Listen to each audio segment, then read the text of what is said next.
There's a big difference between the words lend and borrow.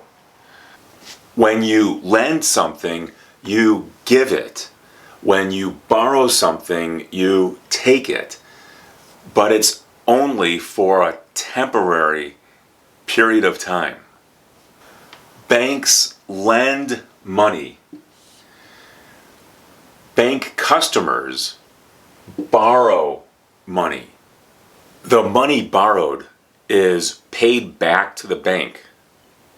The bank is the lender. The bank customer is the borrower. The bank lent me some money.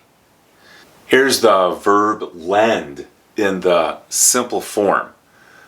The past tense is lent.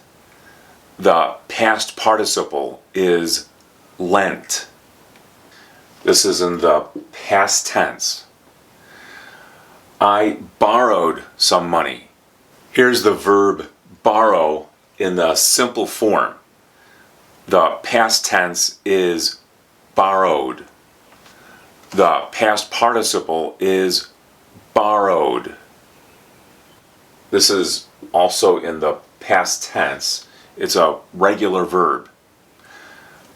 I can add on a prepositional phrase here. I borrowed some money from the bank. Here, the subject is the bank that is giving the money, and here the subject is a person who is taking money.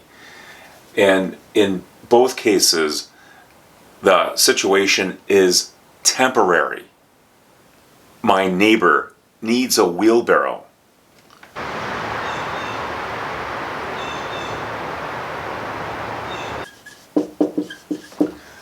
I can lend him mine. This is the wheelbarrow.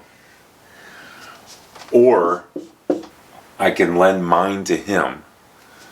Or he can borrow mine. This would be my wheelbarrow. I can lend mine to him.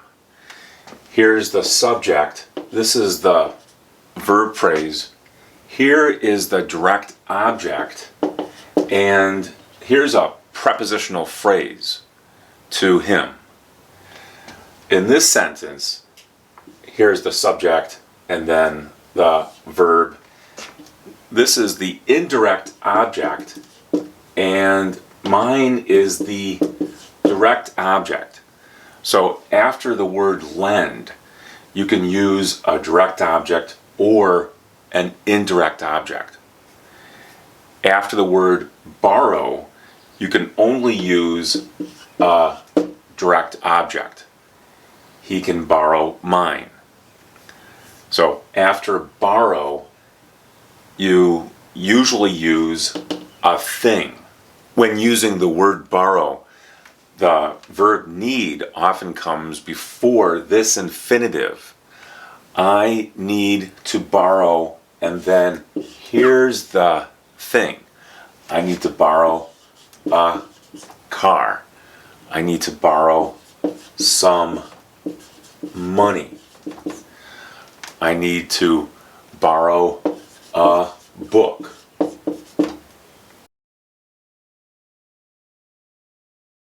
To make a polite request using borrow, the modal verb may goes before the subject. May I borrow, and then this is the thing. It is also possible to use can. Can I borrow, and then whatever it is. But this is considered more polite. In my opinion, you can use either may or can. Sometimes you'll hear could. Could I borrow, and then the thing.